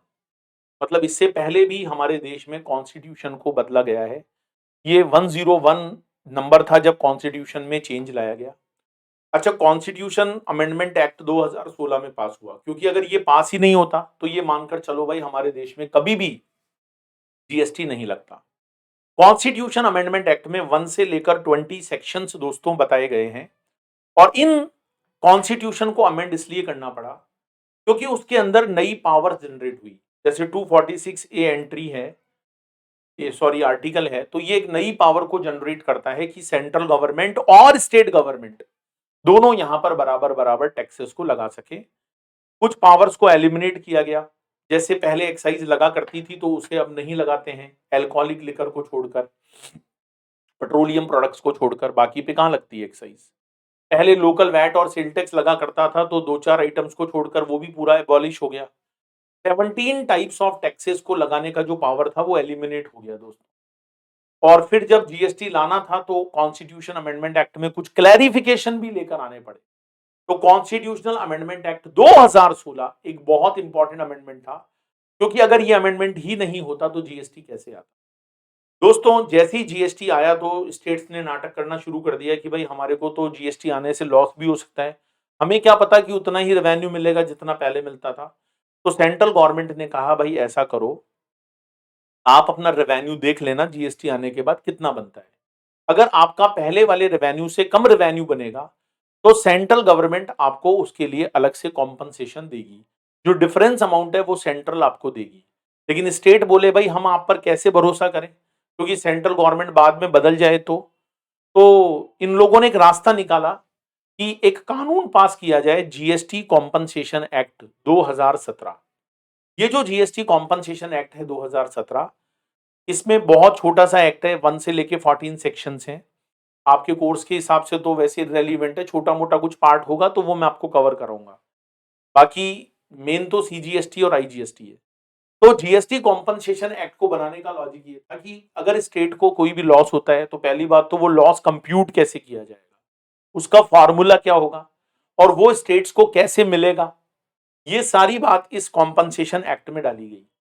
अच्छा, एक्ट बनने से स्टेट गवर्नमेंट को भी एक प्रॉमिस मिल गया कि भाई कल को अगर सेंट्रल मना करेगी तो हम लोग उठकर सुप्रीम कोर्ट के पास पहुंच जाएंगे, क्योंकि भाई हमने एक्ट पास करवाया है इसका कि स्टेट को जो लॉस होता है वो सेंट्रल को देना पड़ेगा। तो इसलिए दोस्तों जीएसटी कॉम्पनसेशन एक्ट आया, और जितने भी हमारे देश में लग्जरी आइटम्स हैं उन पर एक अलग से सेस लगता है जीएसटी में, जिसकी मैं बाद में डिस्कशन करूंगा। वो इसीलिए लगता है कि स्टेट्स को जो लॉस हो रहा है वो सेंट्रल कहां से देगी, तो वो सेस लगा कर देगी। तो ये सारी बातें आपको समझ में आनी चाहिए कि सबसे पहले जीएसटी आने के लिए कॉन्स्टिट्यूशन को अमेंड किया गया 2016 में, और 2017 में कॉम्पनसेशन एक्ट पास किया। उसके बाद जाकर हमारे देश में जीएसटी 1 जुलाई 2017 से एप्लीकेबल हुआ। सीजीएसटी एक्ट आया 2017 में, 31 एसजीएसटी एक्ट आए, यूटी जीएसटी एक्ट आया 2017 में, आईजीएसटी एक्ट आया 2017 में। Is it clear? हाँ जी। दोस्तों, एक बात और बताना चाहूंगा कि रजिस्ट्रेशन जो होता है ना जीएसटी में, वो हमेशा ओरिजिन पर बेस होता है। जैसे अगर मान लो मैं राजस्थान का रहने वाला हूं, मैं एक बिजनेसमैन हूं और मैं राजस्थान में रहता हूं, तो मैं रजिस्ट्रेशन तो राजस्थान में ही कराऊंगा क्योंकि मेरा ओरिजिन कहां पर है, राजस्थान। अच्छा, जीएसटी में पूरे इंडिया का एक रजिस्ट्रेशन नहीं होता, स्टेट वाइज होता है। अब इसके पीछे लॉजिक क्या है, ये हम रजिस्ट्रेशन वाले चैप्टर में पढ़ेंगे डिटेल में। तो रजिस्ट्रेशन जो होता है वो हमेशा ओरिजिन पर बेस होता है। अगर आप राजस्थान के रहने वाले हो तो राजस्थान में आपका रजिस्ट्रेशन होगा। अगर आपका बिजनेस यूपी में है तो यूपी का अलग होगा, एमपी में भी है तो एमपी का अलग होगा। मतलब जितने जितने स्टेट में आपका बिजनेस है वहां वहां आपको सेपरेट सेपरेट जीएसटी में रजिस्ट्रेशन करवाना पड़ता है। इसके लिए आप लोगों के कोर्स में पूरा एक रजिस्ट्रेशन नाम का चैप्टर भी है।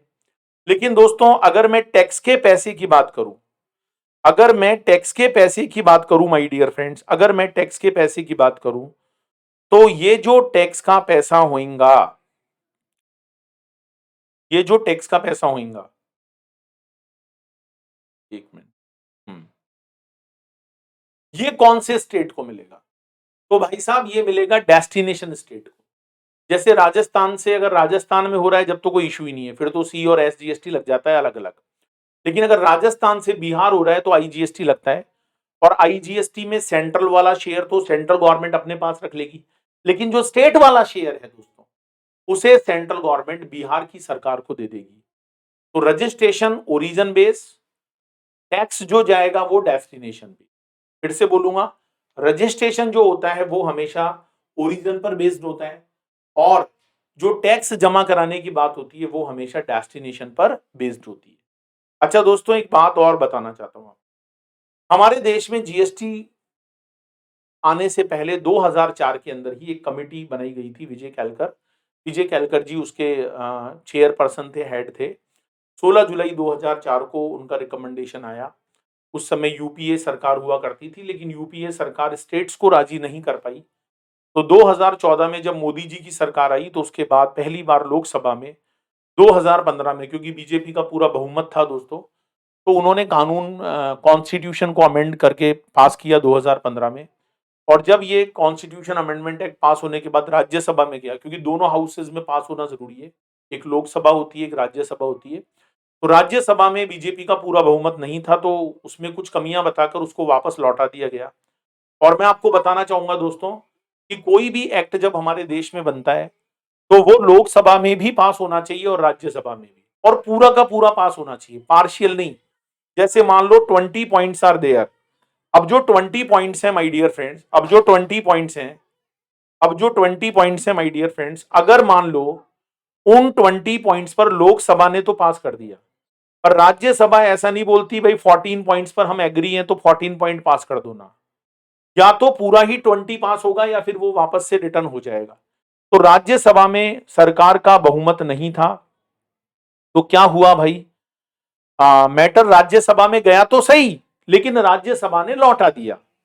फिर ये मैटर दोबारा लोकसभा के अंदर आया और 8 अगस्त 2016 को अप्रूवल मिली और ये कानून पास हुआ, वहां पर कॉन्स्टिट्यूशन को अमेंड किया गया, और फिर स्टेट से भी इसको पास करवाया गया, है ना, स्टेट से भी इसको पास करवाया गया। तो राज्यसभा में ये 3 अगस्त 2016 को पास हुआ था, बीच में तो ये रिटर्न हो गया था, फिर वापस लोकसभा में आया, फिर लोकसभा की वापस वहां पर मोहर लगी।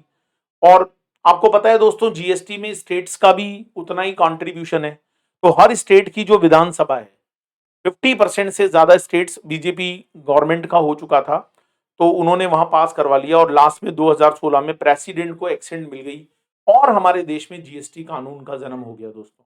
तो ये एक छोटी सी कहानी थी, ये डेट्स आप लोगों को वैसे याद नहीं करनी है, एग्जाम में कोई ऐसे स्पेसिफिकली क्वेश्चंस नहीं बनने वाले, राइट। तो ये सारी बातें मैंने आप लोगों को बताई।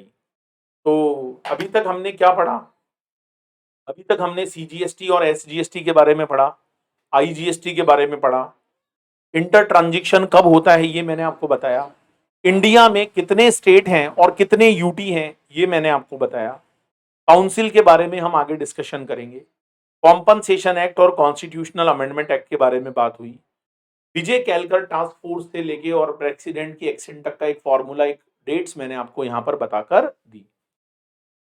अब दोस्तों कुछ थ्योरेटिकल पार्ट है, मुझे पता है कि इस पर कोई अलग से डेस्क्रिप्टिव क्वेश्चन आने के चांस बहुत कम होते हैं फर्स्ट चैप्टर में से, लेकिन अगर आप जीएसटी को पूरा समझना चाहते हो दोस्तों, तो आपको पुराना लॉ और नया लॉ दोनों की चीजें पता होना जरूरी है। तो सबसे पहला दिमाग में ये क्वेश्चन आता है कि जो ओल्ड सिस्टम था, जो पुराना कानून था, जो पुराना तरीका था, उसके अंदर ऐसी क्या शॉर्टकमिंग्स थी जिसके लिए हमारे देश में जीएसटी को आना पड़ा, और वो क्या था दोस्तों, यही मैं आज आपको समझाने की बात करूंगा, समझाऊंगा। देखो, इस बात को समझने के लिए एक चीज हमेशा ध्यान देना, हमारे देश में डियर एक क्रेडिट सिस्टम होता है। क्रेडिट सिस्टम, अब आप कहोगे सर ये क्रेडिट सिस्टम क्या चीज है?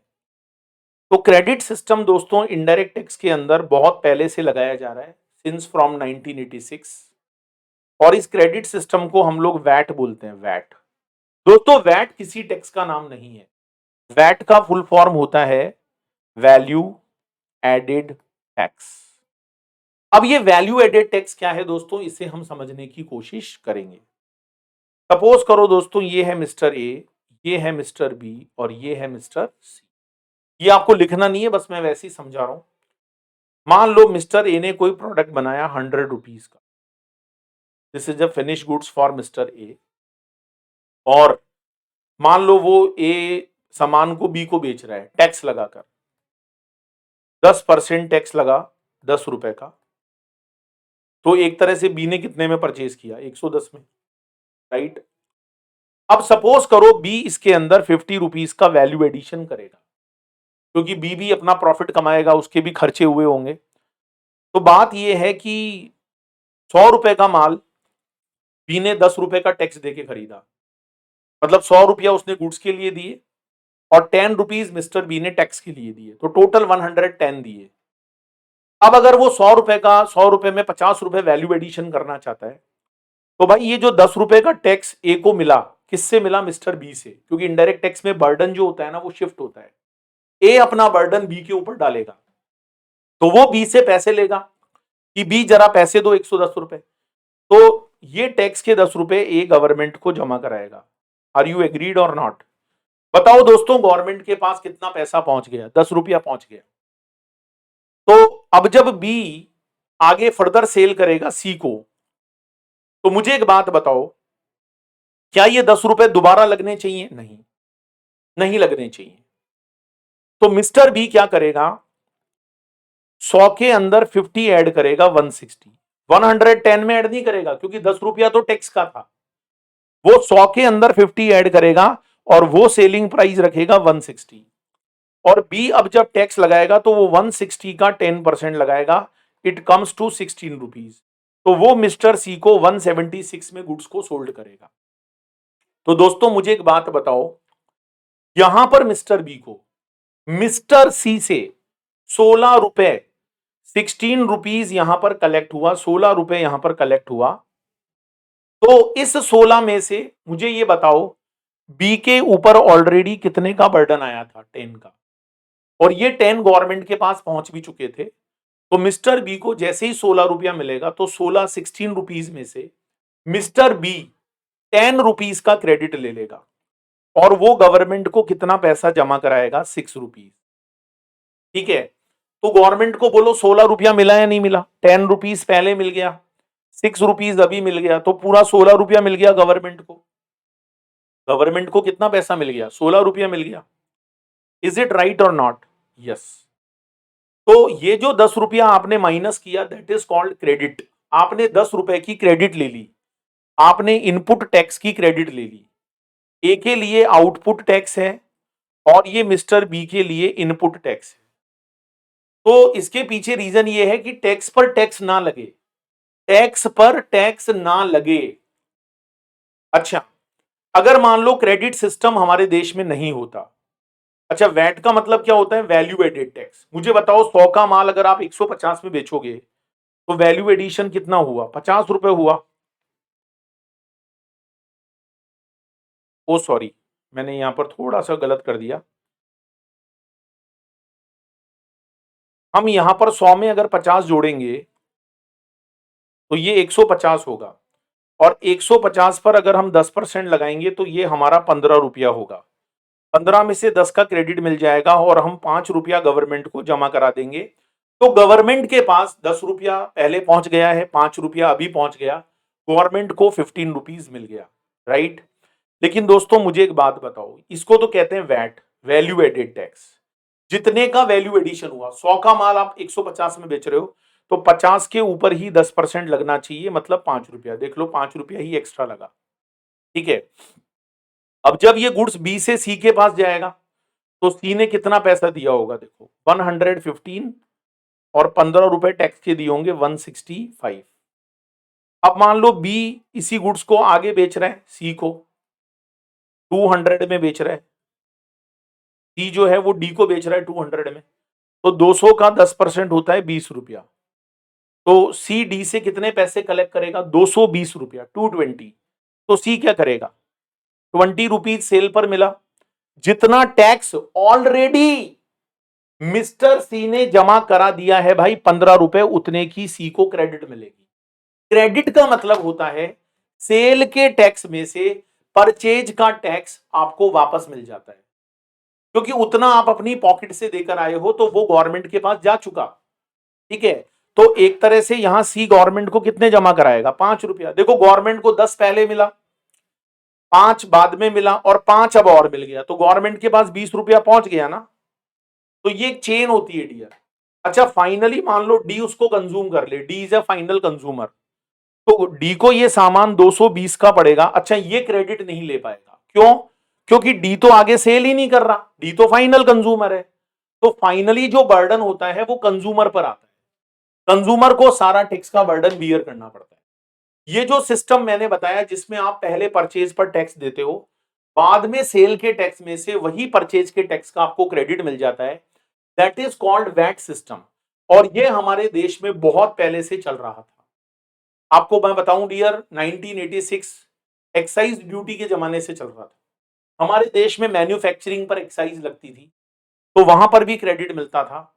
हमारे देश में सर्विस टैक्स लगाया जाता था, वहां पर भी जो टैक्स आप सर्विस टैक्स पहले देकर आए हो उसका क्रेडिट मिलता था। हमारे देश में सेल टैक्स लगाया जाता था, उसका भी ऐसे ही क्रेडिट मिलता था। लेकिन दोस्तों इन सारे टैक्सेस को सबजूम्ड करके एक नया टैक्स आया जिसको हम बोलते हैं जीएसटी। तो जीएसटी कोई अलग कानून, कोई अलग तरह का टैक्स नहीं है, ये भी टैक्स ही है, लेकिन आप इसको बोल सकते हो मॉडिफाइड वैट, मतलब उस वैट को मॉडिफाई किया गया। अब मॉडिफाई कैसे किया गया वही समझाने वाली बात है। तो आपको वैट का सिस्टम समझ में आया। वैट जो है ना वो किसी टैक्स का नाम नहीं है दोस्तों, वो एक सिस्टम है, वो एक मैकेनिज्म है। और वही वैट सिस्टम जीएसटी के अंदर भी है। लेकिन पुराने लॉ में और नए जीएसटी कानून में क्या फर्क है वही समझने की बात है। ऐसी क्या मजबूरियां रही होगी सरकार के साथ कि जीएसटी कानून को लाना पड़ा, क्योंकि इनपुट क्रेडिट तो पहले भी मिलता था, आज भी मिलता है जीएसटी में। लेकिन ऐसी कौन सी शॉर्टकमिंग्स थी उसके बारे में दोस्तों आज हम यहां पर चर्चा करेंगे, बात करेंगे। देखो shortcomings in the old system. पहला शॉर्टकमिंग है non availability of credit of local taxes other than VAT. Other than VAT, local taxes का पहले क्रेडिट नहीं मिलता था दोस्तों। बहुत सारे लोकल टैक्सेस थे, बहुत सारे लोकल टैक्सेस हमारे राज्य में लगाए जाते थे। जैसे ये देखो नीचे थोड़ा सा मैं पहले आगे बताऊं आपको, ये देखो स्टेट के अंदर सेंट्रल सेल्स टैक्स मिलता था, वैट मिलता था, entry tax, luxury tax, tax on advertisement, taxes on lottery, इतने सारे स्टेट के टैक्सेस थे। ये सारे टैक्सेस अब क्या बन गए भाई, ये जीएसटी के अंदर सबजूम्ड हो गए। अच्छा जीएसटी में खासियत क्या है, सेंट्रल वाला टैक्स हो या स्टेट वाला टैक्स हो, आपको फुल क्रेडिट मिलता है, फुल क्रेडिट। पहले क्या होता था कि सेंट्रल वाले टैक्स का क्रेडिट स्टेट से नहीं मिल पाता था, स्टेट वाले का सेंट्रल से नहीं मिल पाता था। और बात भी सही है, अगर मैं परचेज पर टैक्स मोदी जी को दूंगा और सेल पर टैक्स मैं ममता दीदी को दूंगा, या मैं अशोक गहलोत जी को दूंगा, या मैं दिल्ली के केजरीवाल सरकार को दूंगा, तो स्टेट वाले मुझे मोदी जी को जो मैं टैक्स देकर आया हूं उसका क्रेडिट क्यों देंगे।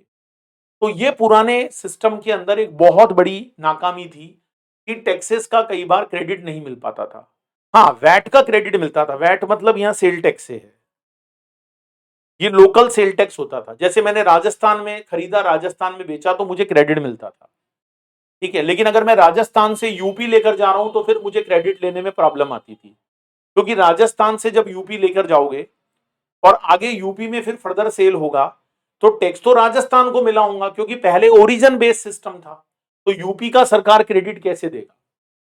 अच्छा, जब क्रेडिट नहीं मिलता है दोस्तों, जब क्रेडिट नहीं मिलता है तो एक इफेक्ट होता है जिसको बोलते हैं कैस्केडिंग इफेक्ट। तो पहला पॉइंट तो समझ में आ गया कि non availability of credit of local taxes other than VAT. VAT को छोड़ दो, बाकी जितने भी लोकल टैक्सेस होते थे उनका पहले के टाइम पर क्रेडिट नहीं मिलता था। मतलब वो टैक्स आप पे तो करोगे परचेज पर, लेकिन आप उसको सेल के टैक्स में से माइनस नहीं कर पाओगे। क्रेडिट का सिस्टम नहीं था पहले। दूसरी बात, कैस्केडिंग इफेक्ट। अब आप कहोगे सर ये कैस्केडिंग इफेक्ट क्या होता है, समझाओ। मान लो मैंने 100 रुपए का गुड्स खरीदा 10 रुपए टैक्स देकर 110 में, और मुझे इस 10 रुपीज का सपोज करो क्रेडिट नहीं मिलता है। अब मैं बिजनेसमैन हूं तो भाई जब मुझे क्रेडिट नहीं मिलेगा तो मैं तो यही बोलूंगा ना कि मेरी कॉस्ट 110 है। मैं ऐसे थोड़ी बोलूंगा कि मेरी कॉस्ट 100 है। अरे भाई मैं 10 रुपए का टैक्स देकर आया और मुझे उसका आगे कोई क्रेडिट नहीं है गवर्नमेंट से, मुझे वो माइनस भी नहीं करने दिया जाएगा, तो मैं तो अपने प्रोडक्ट की कॉस्ट 100 थोड़ी बताऊंगा, मैं तो अपने प्रोडक्ट की कॉस्ट 110 बताऊंगा। अच्छा, अब मैं इसमें 50 रुपए वैल्यू एडिशन करूंगा, मतलब 160 में मैं उसको आगे फर्दर मिस्टर बी को सेल करूंगा। तो मैं इस 160 पर 10% लगाऊंगा, इट कम्स टू 16 रुपीज। अब दोस्तों अगर मैं आपको सही बताऊं ना, तो यहां टैक्स के ऊपर टैक्स लग गया। कैसे लग गया? क्योंकि 110 के अंदर 10 रुपया टैक्स का था, फिर आपने 50 रुपए अपना प्रॉफिट मार्जिन जोड़ा तो आपने सेलिंग प्राइस 160 रखी, टैक्स के ऊपर टैक्स। मतलब आपने 160 का 10% लगाया, तो जो टैक्स 15 आना चाहिए था वो अब यहां 16 आ रहा है। It is called cascading, tax on tax, double tax, tax on tax हो गया भाई। अब अगर क्रेडिट नहीं मिलेगी तो जो सामने वाला बी है वो कहेगा मेरे लिए 176 का है, 160 मैंने प्रोडक्ट के दिए, 16 रुपया मैंने जो है वो टैक्स का दिया। अच्छा, बी को भी मान लो क्रेडिट नहीं मिलेगा, तो बी जब सी को बेचेगा, सपोज करो बी ने अपना वैल्यू एडिशन किया 100 रुपया, तो मिस्टर बी इसका सेलिंग प्राइस रखेगा 276, और फिर इसके ऊपर 10% लगाया जाएगा 27.6। तो टैक्स के ऊपर टैक्स और फिर उसके ऊपर टैक्स, इसको बोलते हैं कैस्केडिंग इफेक्ट, कुंदकीय प्रभाव। हिंदी में बहुत खतरनाक नाम है, कुंदकीय प्रभाव, टैक्स पर टैक्स। तो दोस्तों मैं आप लोगों को यहां बताना चाहूंगा, पुराने सिस्टम में सीएसटी का क्रेडिट नहीं मिलता। अब ये सीएसटी क्या होती है? Central sales tax. इसका क्रेडिट क्यों नहीं मिलता था ये मैं आपको समझाता हूं। देखो, मेरी बात को बहुत ध्यान से सुनना। ये है राजस्थान और ये है यूपी। पुराने टाइम में क्या होता था दोस्तों, राजस्थान से गुड्स अगर आप यूपी लेकर जा रहे हो तो इसका मतलब ये आप एक तरह से इंटर स्टेट सेल कर रहे हो। अच्छा, उस समय जीएसटी नहीं था, उस समय लगता था सीएसटी, सेंट्रल सेल्स टैक्स। मान लो 100 रुपया का प्रोडक्ट है और 4% सीएसटी लगा, तो आप ये प्रोडक्ट 104 में बेचते थे यूपी में। अब ए ने ये प्रोडक्ट किसको बेचा? बी को बेचा। अच्छा, बी से ए को कितने पैसे मिले?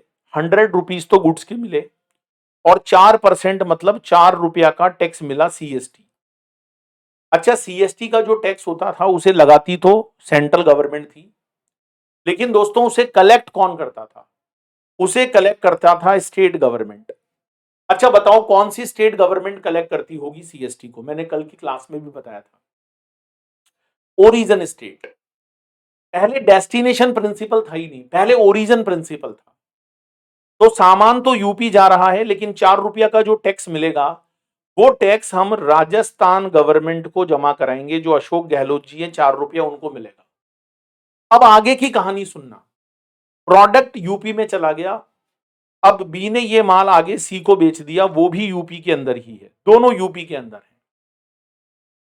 तो क्या होगा भाई? यूपी का जो लोकल वैट है जिसको हम सेल टैक्स बोलते थे वो लगेगा। सपोज करो वो 150 पर लगा 4%, मतलब 6 रुपया। अब ये 6 रुपया यूपी की सरकार को देना है ना? हमने कहा देखो यूपी की सरकार, हम 4 रुपया का टैक्स पहले दे चुके हैं और अब टैक्स बन रहा है 6 रुपया। तो प्लीज यूपी की योगी सरकार हमसे 2 रुपया ले लो ना। यूपी सरकार बोलेगी भाई मुझे 4 रुपया तुमने पहले कब दिया, मुझे तो कोई पैसा नहीं मिला, तुम तो पैसा तो राजस्थान सरकार को देकर आए हो, सीएसटी मनी तुम तो राजस्थान की गवर्नमेंट को देकर आए हो। तो बात तो सही है, यूपी सरकार क्यों देगी क्रेडिट। तो यहां पर बात अटक जाती थी, क्रेडिट कैसे मिलेगा बताओ। 4 रुपया राजस्थान की सरकार को दिए, अब 6 रुपया यूपी की सरकार को देना है, तो क्रेडिट कैसे मिलेगा। तो क्या करते थे व्यापारी लोग, बिजनेसमैन, वो कहते थे चलो क्रेडिट मत दो, हमारी तो कॉस्ट ही 104 है, तो हम तो 104 में 50 ऐड करेंगे, तो हम तो सेलिंग प्राइस रखेंगे 150 और हम 154 पर 4% लगाएंगे। दोस्तों जब 154 रुपया पर 4% लगेगा तो कैस्केडिंग इफेक्ट होगा, टैक्स के ऊपर दोबारा टैक्स लगेगा, क्योंकि 154 में 4 रुपीज ऑलरेडी टैक्स है, टैक्स पर टैक्स। ये था कैस्केडिंग इफेक्ट। इससे क्या होता था दोस्तों, प्रोडक्ट महंगा होता था, टैक्स पर दोबारा टैक्स लगता था, कैस्केडिंग इफेक्ट होता था। गलत बात, ये गलत था।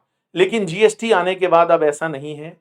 अब आप चाहे राजस्थान से खरीदो, चाहे यूपी से खरीदो, चाहे बिहार से खरीदो, अब तो आईजीएसटी लगेगा और आईजीएसटी डेस्टिनेशन स्टेट को मिलेगा। डेस्टिनेशन स्टेट कौन है, राजस्थान से अगर आप यूपी लेकर जा रहे हो तो राजस्थान को नहीं मिलेगा, यूपी को मिलेगा। अच्छा यूपी को जब मिल गया तो यूपी आगे आपको क्रेडिट भी दे देगा, सिंपल। अरे भाई राजस्थान से अगर कोई सामान यूपी जा रहा है तो उसके ऊपर अब आईजीएसटी लगता है, और आईजीएसटी में जो स्टेट वाला शेयर होता है, स्टेट वाला, वो किसको मिलता है बताओ, डेस्टिनेशन स्टेट को मिलता है। अभी मैं आपको प्रैक्टिस करा के दिखाऊंगा क्वेश्चन का, और आगे जब आप यूपी में सेल करोगे तो क्रेडिट भी मिलेगा आपको, कोई दिक्कत नहीं है। तो पुराने लॉ में ये एक बहुत बड़ी प्रॉब्लम थी, cascading effect due to non availability of CST credit. CST की क्रेडिट नहीं मिला करती थी, जिसके कारण एक बहुत बड़ी प्रॉब्लम आती थी भाई, कि टैक्सेशन डबल, मतलब एक तरह से कैस्केडिंग इफेक्ट होता था। इसके बाद third point, cascading effect due to inclusion of excise duty while calculating VAT. मुझे पता है दोस्तों कि आप जिस लेवल पर पढ़ रहे हो ऐसे क्वेश्चंस आने के चांस कम है, लेकिन अगर आप इस ओल्ड सिस्टम को नहीं समझोगे तो नया जीएसटी सिस्टम आपको कैसे समझ में आएगा। और आप चैप्टर नंबर 1 को हल्के में मत लेना, ऑब्जेक्टिव क्वेश्चंस यहां से पक्का बन सकते हैं। अब आप ये कहोगे थर्ड पॉइंट में कि भाई एक्साइज ड्यूटी का क्रेडिट भी नहीं मिलता था, जिससे कैस्केडिंग इफेक्ट होता। मेरी बात को समझना, सपोज करो आप गारमेंट्स बनाते हो रेडीमेड, तो आप जब गारमेंट्स कहीं से खरीद कर लाओगे तो उस पर क्या लगी होगी, एक्साइज ड्यूटी, क्योंकि पहले कपड़ा बनाया गया होगा तो एक्साइज ड्यूटी लगी। अब कपड़ा लाके आपने कपड़ा बना दिया और आगे आप उसको फर्दर सेल कर रहे हो, और फिर से अगर एक्साइज लग रही है तो बोलो एक्साइज में से एक्साइज का क्रेडिट तो मिलेगा ना। हाँ मिलेगा। क्यों मिलेगा, क्योंकि पहले वाली एक्साइज भी सेंट्रल के पास गई, दूसरा जब एक्साइज लगेगी तो वो भी सेंट्रल के पास जाएगी, सबका मालिक एक है, सेंट्रल, तो क्रेडिट लेने में कोई दिक्कत नहीं है, कैस्केडिंग इफेक्ट नहीं होगा। लेकिन दोस्तों जब आप शर्ट्स बनाकर, पैंट बनाकर बेचोगे तो साथ में वैट लगता था, और वैट जो होता था वो लोकल टैक्स होता था। वो जैसे मान लो राजस्थान में बेच रहे हो तो राजस्थान की सरकार को मिलता था। अब मुझे एक बात बताओ दोस्तों, आपने एक्साइज जो दी है वो सेंट्रल गवर्नमेंट को दी है, और जो लोकल टैक्स है वो राजस्थान गवर्नमेंट को देना है, तो क्या सेंट्रल गवर्नमेंट की टैक्स का क्रेडिट राजस्थान गवर्नमेंट आपको दे देगी? कभी नहीं देगी, क्योंकि राजस्थान गवर्नमेंट को पैसा पहले मिला ही नहीं, तो वो आपको क्रेडिट क्यों देगी। और जब जब क्रेडिट नहीं मिलता, जब जब टैक्स का बर्डन आया और उसका क्रेडिट नहीं मिलता, तो दोस्तों वो जो टैक्स का पैसा होता है वो गुड्स की कॉस्ट में ऐड हो जाता है, और जब टैक्स का पैसा गुड्स की कॉस्ट में ऐड हो जाता है तो उसके ऊपर जब दोबारा टैक्स लगता है, that is called tax on tax cascading effect. तो ये एक बहुत बड़ी शॉर्टकमिंग थी जो अब जीएसटी में पूरा एबॉलिश हो गई है, क्योंकि सभी तरह के सेंट्रल टैक्सेस और सभी तरह के स्टेट टैक्सेस का क्रेडिट जीएसटी के अंदर मिलता है। कैसे मिलता है उसके लिए मैं आपको प्रैक्टिकल क्वेश्चंस करा के दिखाऊंगा। चौथा point, fourth point, double taxation of a transaction as both goods and services. देखो, cascading effect, tax on tax अलग चीज है और डबल टैक्सेशन यहां पर अलग चीज है। डबल टैक्सेशन क्या है वो मैं आपको समझाता हूं, ध्यान से सुनिएगा। डबल टैक्सेशन का मतलब क्या है? तो दोस्तों अगर आप डबल टैक्सेशन की बात करोगे तो मैं आपको इसका एक बहुत बढ़िया एग्जांपल देता हूं। रेस्टोरेंट गए हो क्या कभी रेस्टोरेंट? हाँ सर गए हैं ना। जैसे मान लो दोस्तों आप रूफटॉप रेस्टोरेंट गए, आपको डिनर लेना था, कैंडल लाइट डिनर। आप और आपके जो साथी हैं आप वहां पर गए और आपने वहां कैंडल लाइट डिनर लिया। तो रेस्टोरेंट में आपका मान लो बिल आया 1500 रुपए का, और ज्यादा अच्छे में गए तो 2500 रुपए का बिल आया। आप 2 जने गए थे वहां कैंडल लाइट डिनर करने, है ना। तो दोस्तों मुझे एक बात बताओ, ये जो 2500 का बिल रेस्टोरेंट वाले आपको बनाकर देंगे, इसको गुड्स का सेल मानेंगे या सर्विस का? जल्दी से बताओ, ये गुड्स है या सर्विस है? इसको हम गुड्स बोले या सर्विस बोले? क्योंकि 2500 का बिल बनाया तो कोई सामान थोड़ी 2500 का था। कढ़ाई पनीर 350, अरे 350 में 50 रुपए का पनीर नहीं था, है। दाल मखनी 400 रुपया, 50 रुपए की दाल नहीं थी उसमें। तो सोचो भाई, क्या इतना पैसा गुड्स का है? ना, उसमें सर्विस भी इंक्लूड है। जब आप वहां जाते हो, धीरे धीरे म्यूजिक बजता है, एक अलग ही माहौल होता है, अलग से खुशबू आती है, आपको एक बहुत रिस्पेक्ट मिलता है, मे आई हेल्प यू सर, है ना। तो उस बात के पैसे हैं, एम्बियंस के पैसे हैं यार। एक तो नॉर्मल थड़ी पर बैठकर कॉफी पियो और एक सीसीडी में पियो, तो सीसीडी का कॉफी महंगा क्यों है? इसीलिए तो महंगा है भाई। तो उसमें गुड्स भी होता था और उसमें सर्विस भी होती।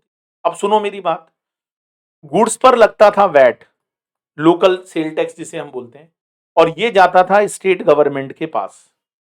और सर्विस पर लगता था पहले के केस में सर्विस टैक्स, और ये जाता था सेंट्रल गवर्नमेंट के पास। दोनों अलग अलग गवर्नमेंट्स को जाता था। अब लड़ाई ये थी कि 2500 रुपए में कितना गुड्स माने और कितनी सर्विस माने, क्योंकि उसको डिस्टिंग्विश करना तो बड़ा मुश्किल है।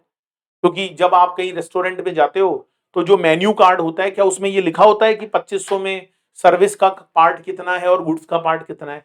अगर ऐसे लिख दो भाई तो कई लोग खुद ही खड़े हो के ऑर्डर लेने लग जाएं कि भैया वेटर तू भग जाए यहाँ से, मुझे सर्विस नहीं चाहिए। कंसोलिडेटेड अमाउंट होता है भाई, 350 रुपया का अगर कढ़ाई पनीर है तो क्या आप बता सकते हो 350 रुपया में कितना गुड्स और कितना सर्विस है? नहीं बता सकते। तो भाई स्टेट गवर्नमेंट कहती थी नहीं, इसमें मटेरियल का पोर्शन ज्यादा है। सेंट्रल गवर्नमेंट कहती थी नहीं नहीं, 2500 में तो सर्विस का पोर्शन ज्यादा है। तो मुझे आज भी याद है, मैं पहले ही काम किया करता था, तो जैसे वैट वालों ने फिक्स कर दिया 70%, एक एडॉक परसेंटेज फिक्स कर दिया कि चलो 70% को हम लोग यहाँ पर गुड्स मान लेते हैं। तो 2500 रुपया का 70%, देखो मैं बताता हूँ आपको।